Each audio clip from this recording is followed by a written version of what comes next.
Welcome, Dario. Welcome to this Journey Dialogues. Thank you. Thank you. I'm so thankful to you because I had a couple of shifts that I had to make in terms of our schedule, and I'm deeply grateful to you that you were able to help me out to put this synchronization of our schedules. I'm so thankful to you. Oh, thank you. Thank you for the invitation. Great. So Dario, sometimes when I have these conversations with fellow humans, I generally like to hear from them some of their childhood memories, teenage memories, or formative year memories. Also being mindful that sometimes we get hindsight bias. We are able to connect the dots in the hindsight, but that's not the idea. The idea is whatever comes up for you from your memories that you would like to share. Of course. If you could. Yes, yes. Well, my own childhood memories are a vivid picture of a time filled with playfulness and creativity. Being born in 1971, I probably belong to one of the last generations to deeply immerse in analog games. So it's important to remember that only by the late 70s, the Atari entered the scene. This means that my generation was among the last where playing meant using one's imagination extensively. So toys like cars, action figures, board games were common. But what's particularly notable is the aspect that seems to be missing in today's children: role-playing games. Back then, one could pretend to be a police officer, a doctor, a teacher, which is not so common in children's play today, in children's games today. Or perhaps they play, they do role playing, but just for a very limited gap of time. So nowadays, they begin to have a phone or tablets in their hands in the early years. And often group play for kids now involves both of them facing a PlayStation screen, where even eye contact is limited.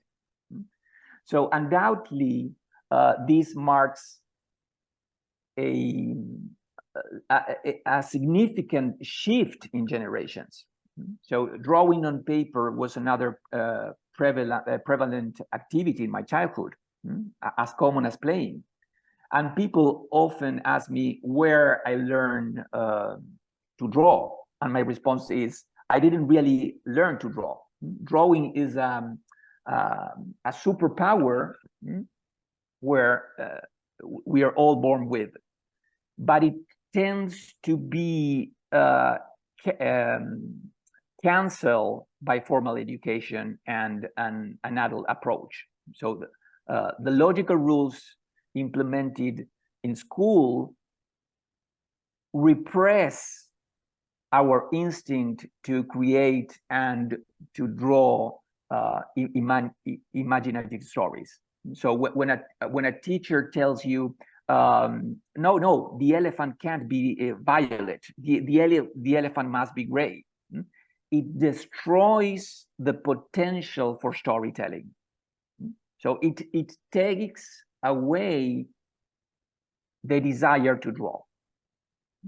So I become a collector of drawings made by children under 5 years old, because up until that age, we allow ourselves to be completely absurd. And it's within that absurdity that creativity flourishes. So I learn a lot by observing drawings made by children under 5 years old. So when someone asks me where I learned to draw, my answer is I never really stopped doing it, because we're all born with that superpower of communicating through images. And childhood creativity is indeed a superpower, but it often gets eroded by formal education.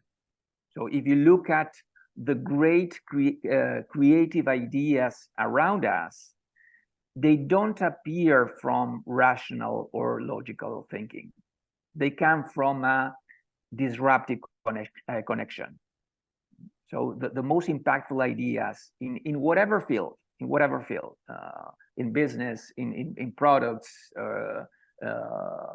in services, they derive from someone who dare to connect apparently unconnected dots. So returning to the example of the violet elephant, or an elephant with two trunks instead of one, anything is possible. So in response to your question, in my childhood, everything was possible.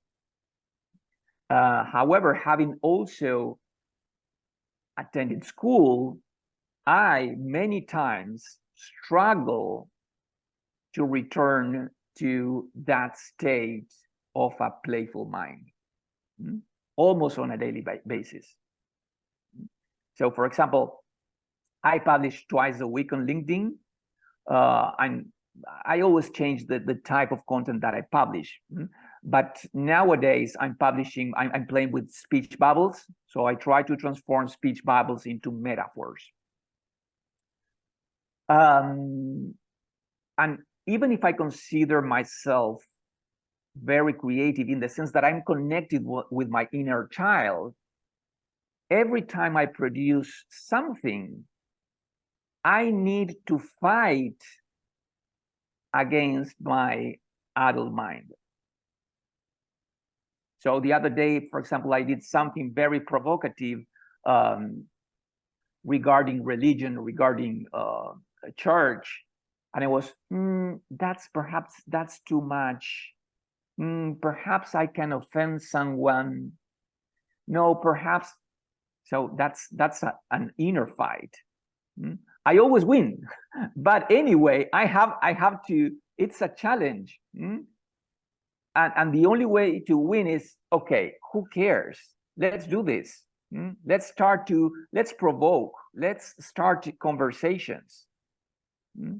Otherwise, if I don't provoke, I end up following patterns. Yeah, and if I follow patterns, I won't produce anything interesting. It's like this. Very, very, very interesting, Dario, and very somewhat relatable, I could say. I also like the way this tension between the pattern and the provocation, because the provocation is not generally afforded by the existing patterns, which are governing. I'm reminded, in fact, before this call, I was going through some of your wonderful, crafted videos. I would encourage people to go through those videos. And one of the videos had an interesting one word called deschooling. Oh, yes. Yeah. And just day before yesterday, I was listening to a conversation by Jordan Hall. Jordan Hall is one of the thinkers who's thinking, how do we think at the level of civilization? And our summation of our actions, what are they really doing to our civilization? And he mentioned about this word deschooling. So it was fantastic. A couple of days back, I was introduced to that word, and today I saw, and you're doing it on your. I mean, you've been practicing it in some sense. Such a beautiful thing. I'm also reminded, Dario, about this wonderful thinker from England. I'm forgetting his. Um, he wrote a book called The Master and the Emissary, and he talks about metaphorically or conceptually, he talks about the right brain and the left brain, and that over-indexing and overpopulating and overuse and over-conditioning of one part of the brain literally creates its own hurdle or constraint over the other part of the brain or faculties. And I could sense that that's what you also expressed in some sense when you were sharing. Anything coming up for you? Yeah. So, my daily purpose is to unlearn. Beautiful. So, yes, recognizing that formal education often suppresses creativity. So I often try to do that, which is another way to say deschooling, a deschooling process. So to unlearn. And this involves resetting the logic of many things. Because when you really think about it, creativity is rooted in simplicity. So how often do we come across a creative idea and say, why didn't I think of that? It's so simple. So being creative is about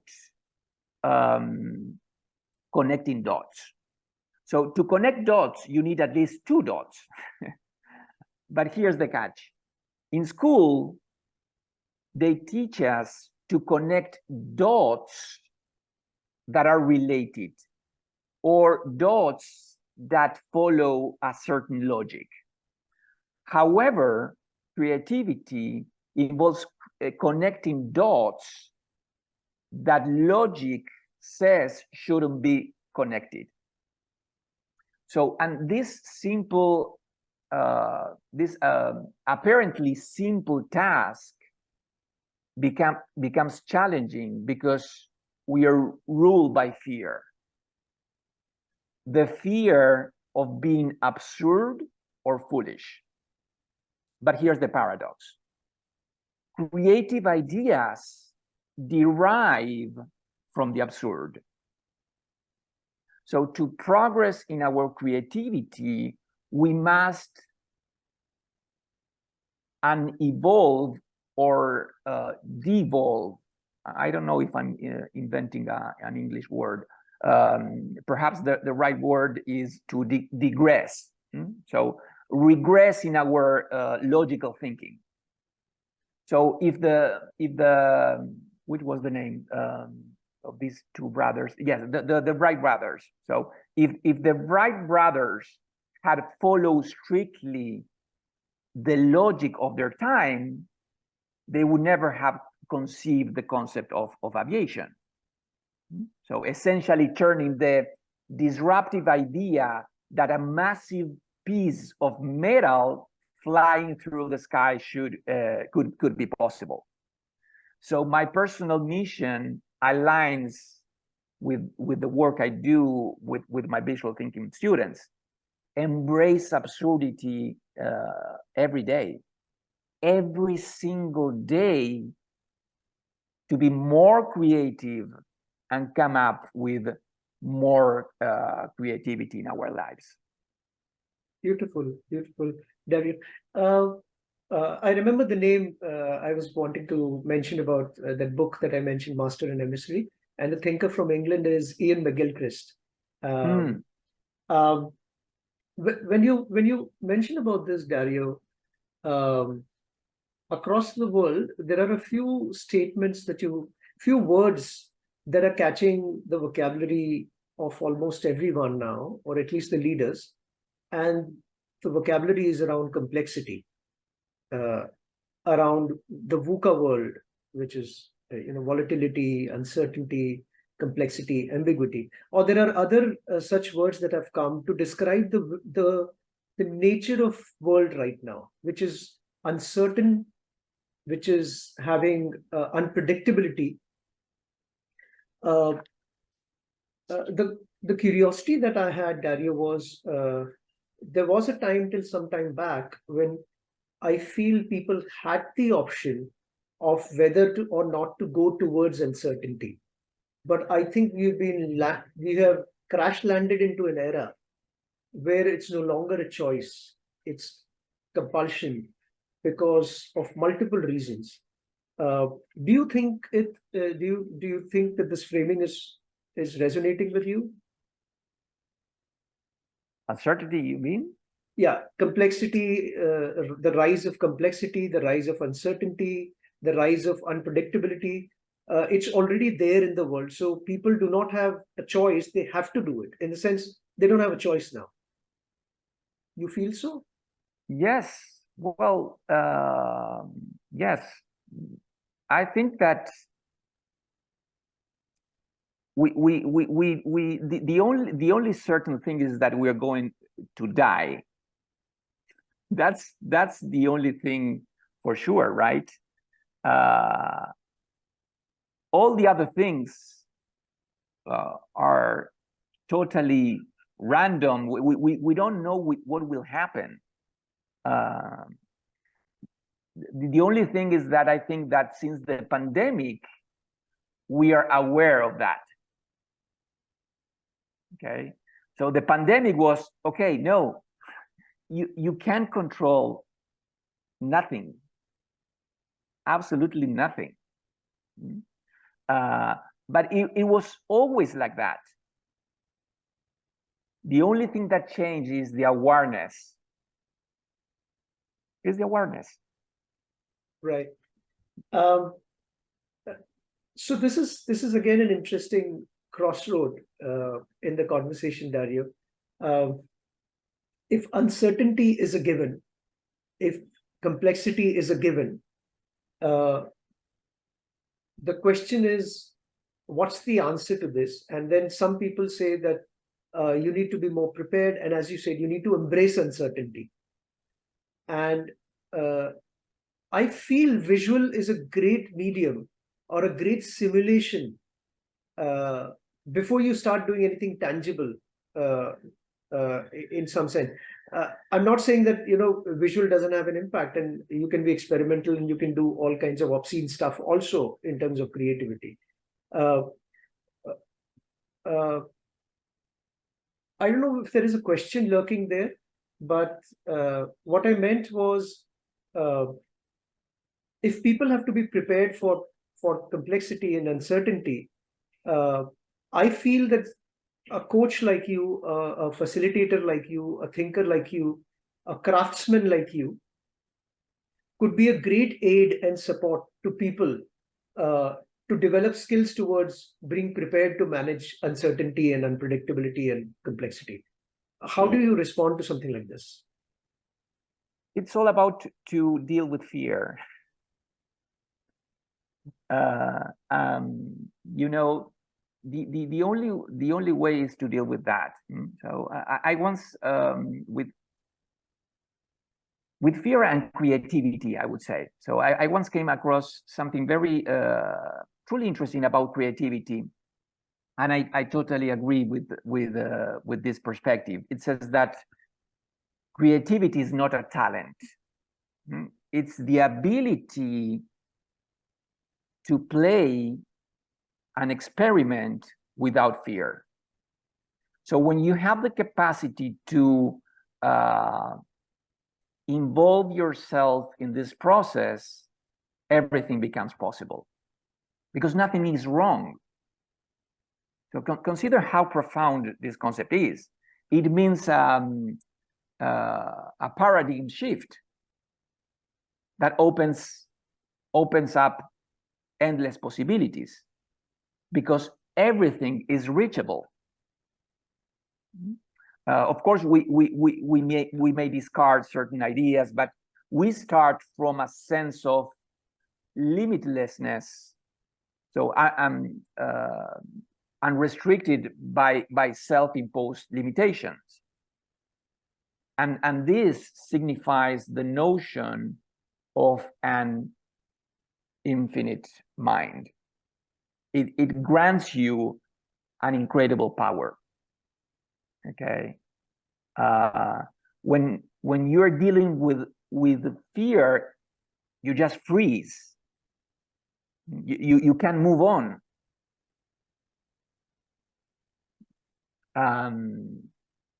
So I think it's so important to try to keep that playful mind. Beautiful. Don't take things so serious. Beautiful. Just play a little bit more. It's difficult, I know, but there are some practices that we can do to keep that playful state. Okay, and many things of those practices are related to our childhood. And childhood, it was a period, childhood before school. Okay, because that was a period where we didn't follow rules. And that helps a lot with creativity. And I'm not talking about creativity related to art or related to producing nice things. I'm talking about creativity, about creating things in whatever field we're talking about. Okay, in any field. But I think that this thing about fear, it's so important. It's so important. It's so important. You mentioned a set of practices that people could play with, practice more. What are the set of practices that keeps or maybe over a period of time you must have evolved your own set of practices, Dario? Okay, yeah. So if you can share some of them. Yes, there are some things I can answer you with tangible things I do and some intangible things I do. I will tell you first the intangible things. I use questions constantly as a way to connect with creativity. So questions are a part of my creativity process when I need to, for example, draw a metaphor. So the way I create metaphors is simple because it's not about something you need to build, to add, but something you need to remove. So I use questions to unblock my mental blocks. And I always explain this very simple. So imagine this is you, okay? So here and here on top of your head, you have the muses or the inspiration source, or someone called them angels or God or whatever you want to call them. And as adults, we wear a hat like a funnel. So imagine a funnel in your head. So school put that funnel into our heads. So and that funnel represents it's like a roof,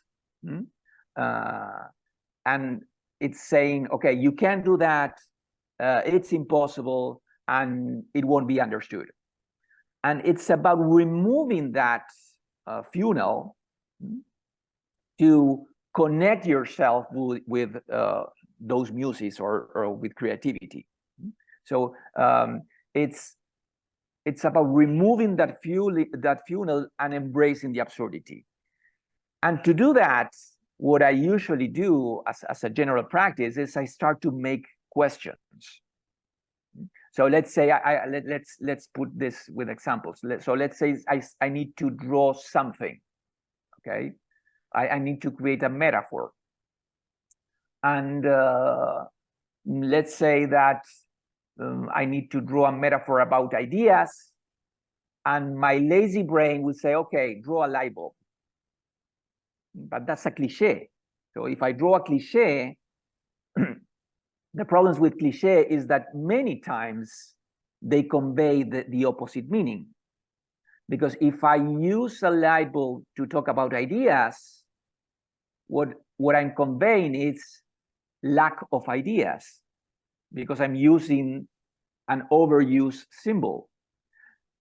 And the way I have to create a metaphor with that is I grab the light bulb and I start to make questions. Usually are 7 or 8 questions. So one question is, can I use this light bulb in other ways? Can I mix it with something else? Can I make it bigger? Can I shrink it? Can I substitute the light bulb with something else? Can I invert the light bulb? Can I just use just a part and put something inside, like zooming the light bulb and put something inside to create a story? Can I place it out of context? So whatever absurd result you get from those questions, I draw it, and then in that way, I give that absurdity a sense with a keyword or short sentence. And there you have a metaphor. Beautiful. Okay, so that's one part. Questions, those specific questions. The other part is that I try to keep alive some of the things that I did during my childhood. One thing is I still watch cartoons. Why? Because cartoons, the most difficult audiences to engage are children. Because children, if they don't like something, they don't pretend. And we as adults, we are all pretending all the time.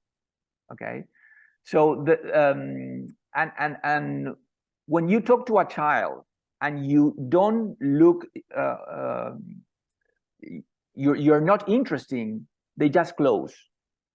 Okay, so cartoons are made especially with the purpose of engaging children. So the cartoons are always engaging that audience. So you can learn a lot about telling stories, about engaging by watching cartoons. So I still watch cartoons. That's one of the things I do. I still play board games.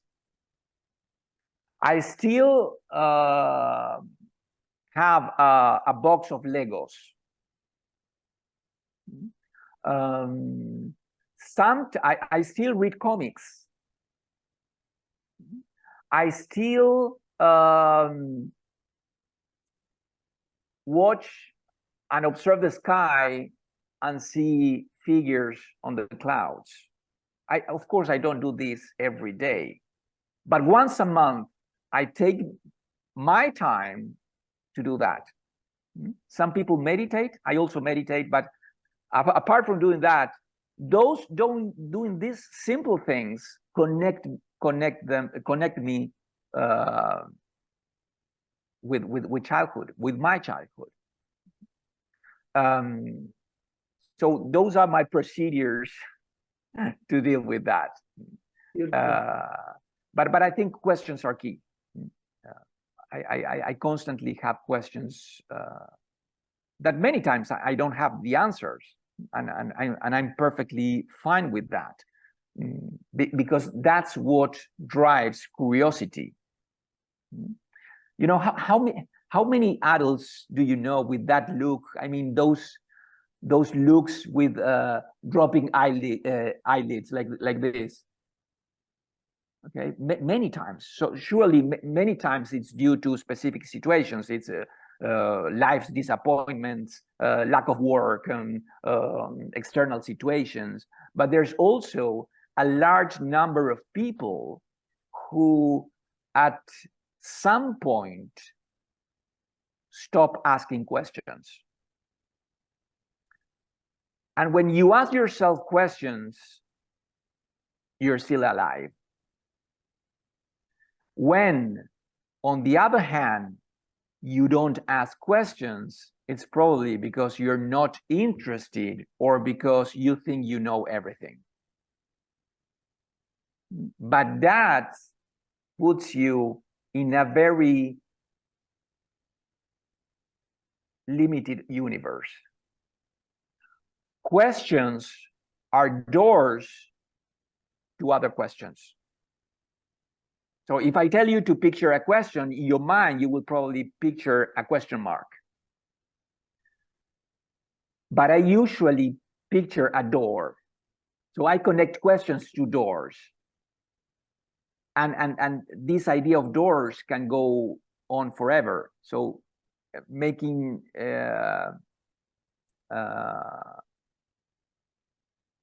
it's like creating a world without any limits. So I can often think I have an answer, but the answers I give myself are sometimes temporary. As I said before, there are many certainties in this life. The only certainty is that we're going to die, at least in this plane. But everything else can change.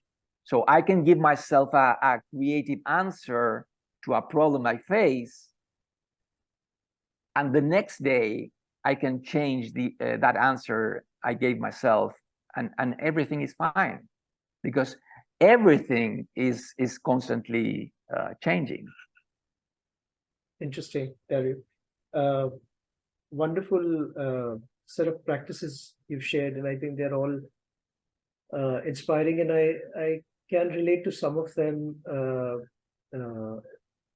especially because I practice some of them that you mentioned. Like questions is something which, in fact, I was fortunate to write a book which is published in January in this year, and one of the core themes around that was question.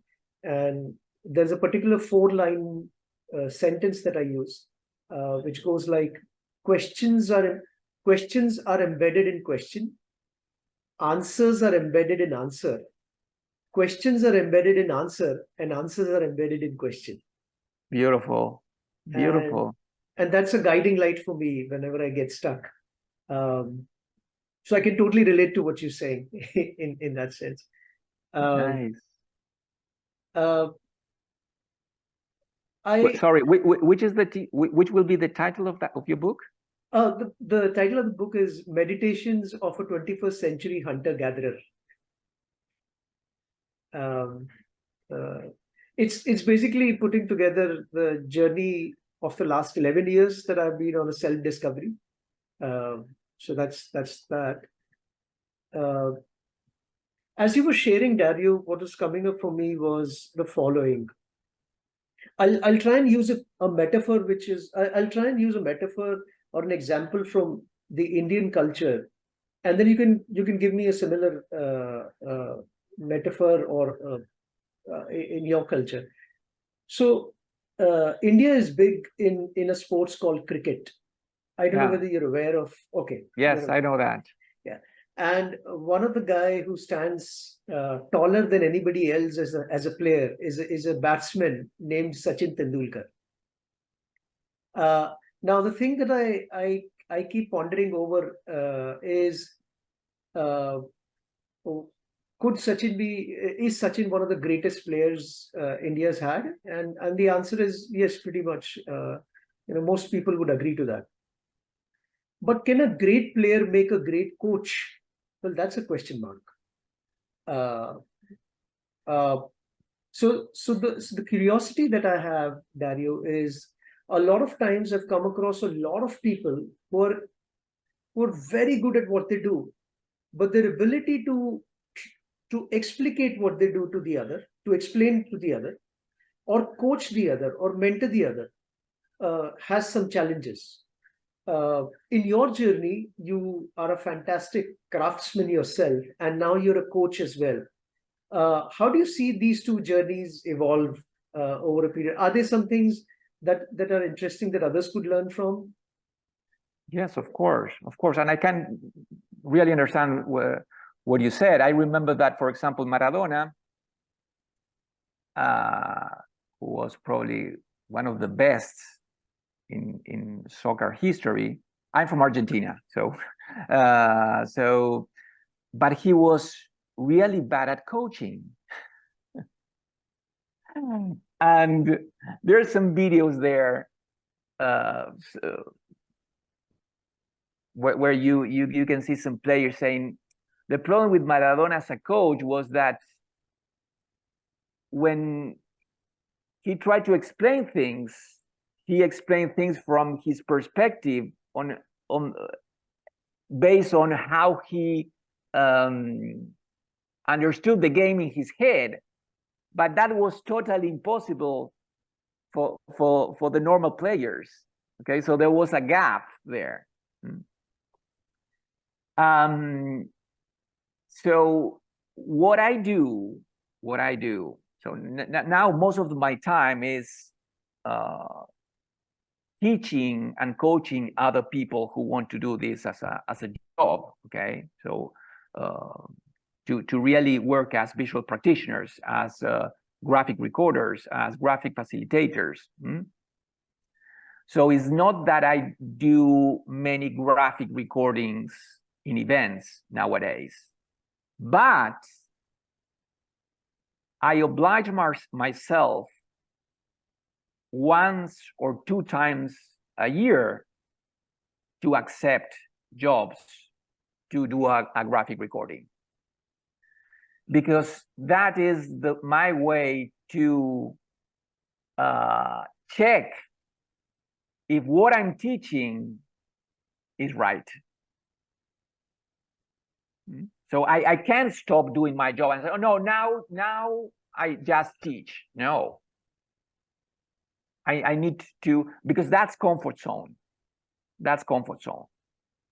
So I constantly need to, okay, let's go to the trenches one more time to see if what I'm teaching is okay. And also to test myself. Oh, you say that it's easy to create metaphors. Okay, go into a stressful situation where you need to draw someone who is talking and produce something professional. Okay, but I need to oblige myself to do that once or two times a year. That's the only way to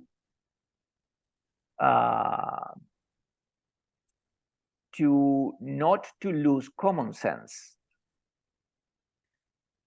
And this is key. This is something that happens to politicians many times. So how many times we vote for people who say, oh, the things that he's saying and his promise, yes, the things that he's saying that he will do if he becomes elected, oh yeah, I agree with that. And when they become elected, you said many times we think, where this person lose his common sense? Because they're not more connected with reality. And they're surrounded by people who says yes when it's no and no when it's yes. That's where you lose common sense. So you need to always check if what you are teaching, if what you are saying is connected to reality. Beautiful, Dario. Thanks for sharing this. In fact, as you were discussing the politician thing, I remember some years back, I was fortunate to meet this guy in Berkeley University. His name is Dacker Keltner. He runs a very interesting course and a very interesting department within the Berkeley campus, the Berkeley University campus, and it's called the Greater Good Science Center. As the name suggests, they do a lot of research in terms of looking at some of the basic human conditions and how to improve them. Dacker had written a book called The Power Paradox, and interestingly, one of the key takeaways for me in that was people they do certain things to reach to a certain place, but the moment they reach there, they forget what got them there. They start doing something completely different from what they promised or they stood as character for. And that comes to mind as you were sharing politicians. Exactly. Yeah.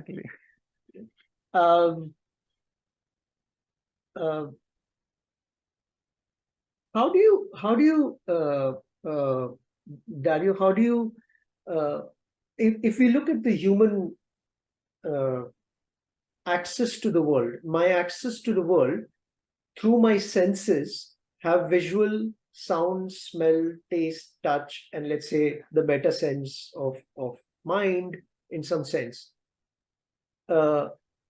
Visual is an extremely powerful medium. You know, a lot of scientific research talks about how impactful visuals are. How do you see visual and the non-visual, the dance between the two, or the tension between the two? Have you thought about it, or are there some things that are open questions for you around them? Okay, so in the end, visual always becomes a language of communication. So it's constantly integrated with humans. I'm not talking about the visual as art. I'm talking about the visual as language. And visual breaks language barriers and simplifies. So we learn things about prehistoric humans from the paintings found in caves. We learn things about certain cultures from the incisions on certain walls. So we can know if a child is suffering trauma for the drawings they create. So visual is very important, and it would be a mistake to only see the aesthetic part, because that's just one part. So every time we draw, we are communicating. So if I ask you to draw something, you'll be saying something about yourself without even knowing that in that drawing, you're telling things that you don't even know you're telling. So the colors you use, the people you draw, the actions you imagine, everything says something.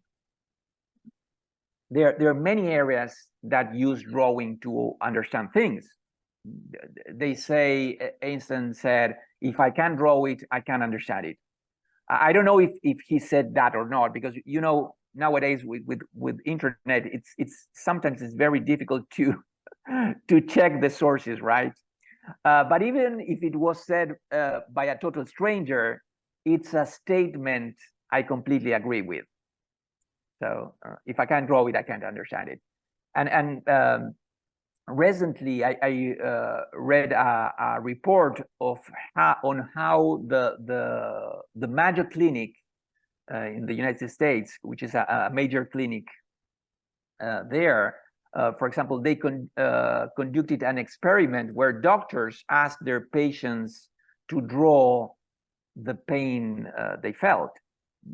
They not only asked them to draw where they felt it, but also how they would draw that pain. And I found it wonderful. So drawing as a means to better understand what the patient is going through.